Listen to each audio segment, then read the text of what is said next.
Il y a danger à s'adjoindre en vue du ministère des hommes qui n'ont pas fait leurs preuves. Nous en trouvons l'illustration au chapitre 13 des Actes, au moment où Barnabas et Paul viennent de débarquer à Perge. Un petit incident sans apparence jette une lumière inattendue sur une faute de méthode commise par les deux apôtres, un nommé Jean-Marc, qu'ils avaient avec eux pour les besoins de l'œuvre, leur fait faux bond et retourne à Jérusalem. La présence de ce jeune homme avec eux soulève bien des questions qui méritent d'être examinées de près. Et tout d'abord, nous ne lisons pas au début du chapitre que le Saint-Esprit ait dit « Mettez-moi par Barnabas et Paul et Jean-Marc pour l'œuvre de laquelle je les ai appelés ».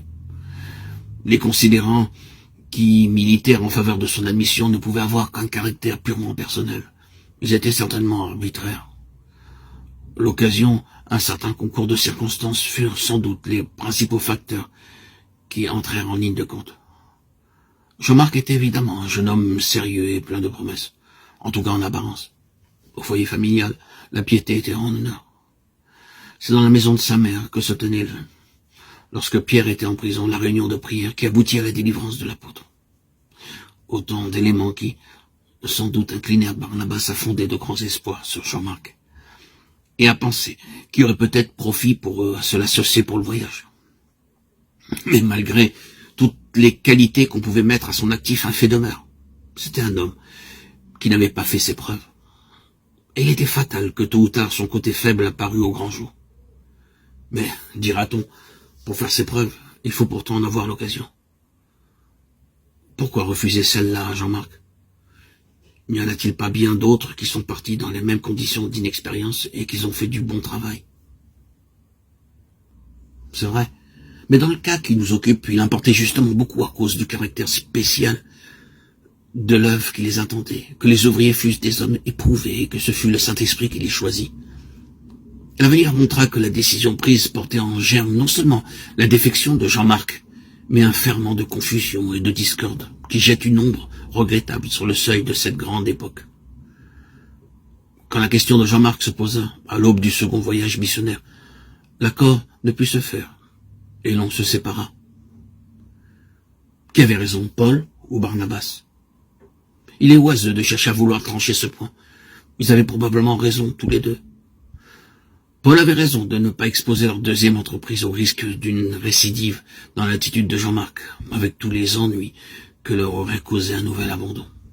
De son côté, Barnabas estimait sans doute que ce n'est pas parce qu'un jeune homme a manqué une fois qu'il faut lui refuser une occasion de faire mieux. En quoi il avait raison? Pourtant, puisque leurs deux manières de voir s'excluaient l'une l'autre, on est bien obligé d'admettre ou bien un fléchissement de conscience chez l'un ou chez l'autre des deux apôtres, ou bien alors la réalité d'une faiblesse et d'une erreur à l'origine de cette collaboration de Jean-Marc. Dans la première épître à Timothée, nous apprenons que Paul ne devait pas se départir de l'attitude de principe qu'il fut amené à prendre et qui nous est révélée dans cet épisode. L'idée qu'il se faisait du ministère auquel il avait été appelé était telle qu'il ne voulait s'adjoindre que des hommes connus et éprouvés. Lorsqu'après quelques années, Jean-Marc eut fait ses preuves, Paul n'eut aucune objection à l'avoir comme compagnon de travail. Il donnera même des instructions pour qu'on le lui amène. Quand pour un travail en commun, c'est le Saint-Esprit lui-même qui suscite les hommes dont il a besoin. Il est de la plus haute importance que la communion fraternelle ainsi constituée ne soit pas exposée aux aléas d'un recrutement inconsidéré. Un ouvrier sans expérience et mal affermi sera presque fatalement une cause de trouble. Et si l'harmonie est rompue, ce sont les intérêts de Jésus-Christ qui en souffriront. Les candidats à l'œuvre de Dieu devraient trouver au sein de l'Assemblée, dont ils font partie, toutes les occasions qui sont nécessaires à une mise à l'épreuve en règle. Quand une assemblée est constituée par le Saint-Esprit et gouvernée par lui, les faiblesses de ses membres finissent toujours par venir au grand jour. On peut voir ce principe à l'œuvre dans un grand nombre de groupements locaux. En serait-il ainsi si Dieu n'avait pas en vue le développement moral et spirituel de chaque membre de Christ? Tel est du moins le but immédiat.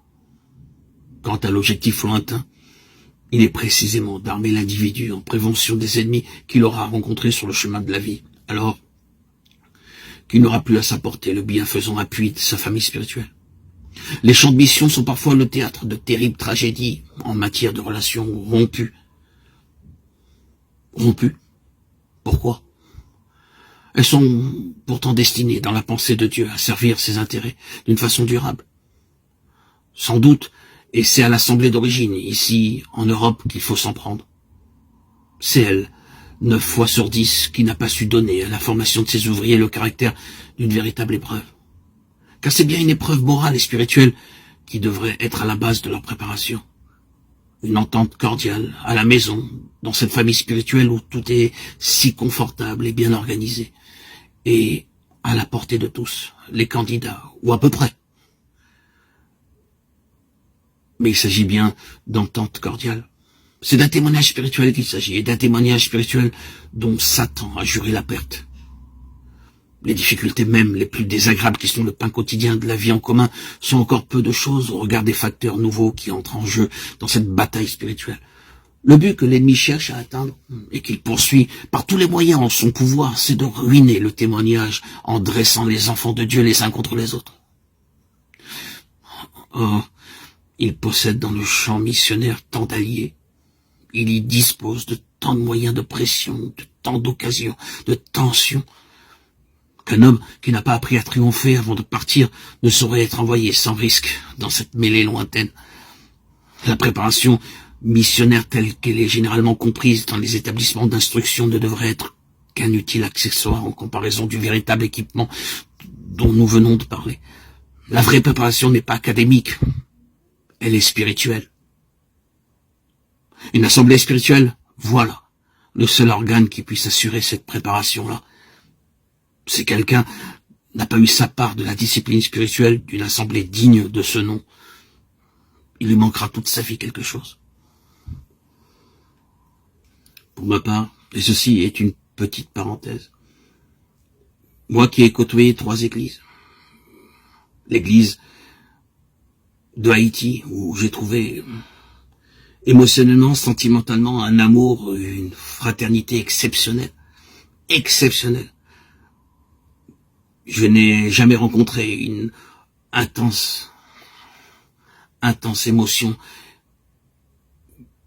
qui est cet amour fraternel qui se trouvait dans cette assemblée de Haïti. C'est une chose. Puis la deuxième, l'église catholique, qui depuis quelques mois après mon baptême, j'ai pris et côtoyé de nombreuses personnes de l'église catholique, et j'ai pris l'Eucharistie qui m'a fait connaître et vivre la présence de Christ. C'est incommensurable. Incommensurable, ce bonheur et cette joie de vivre la présence de Christ. Car beaucoup d'évangélistes, beaucoup de protestants, beaucoup de personnes qui critiquent l'église catholique pour leur statut ou pour leur image, ne connaissent pas la joie de prendre l'Eucharistie, de vivre la présence de Christ réelle. Et ça, je l'ai vécu de nombreuses fois. Avant même mon baptême, je me souviens, quand je trichais, j'étais en train d'aller à la synagogue et d'aller de temps en temps à l'église Saint-Louis d'Antin, je me souviens, je prenais régulièrement l'Eucharistie sans avoir été baptisé. Et malgré tout, je vivais cette présence, cette puissance de Christ. Quelle joie, quelle joie, quelle joie.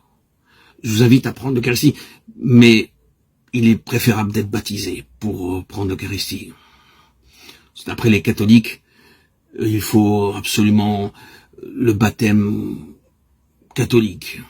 Un des prêtres avec qui j'avais parlé à Sarcelles, à l'église Jean 23, m'a dit que je n'avais pas droit à l'Eucharistie, étant donné que j'avais eu le baptême évangélique au nom de Jésus, par immersion, et ça ne suffisait pas.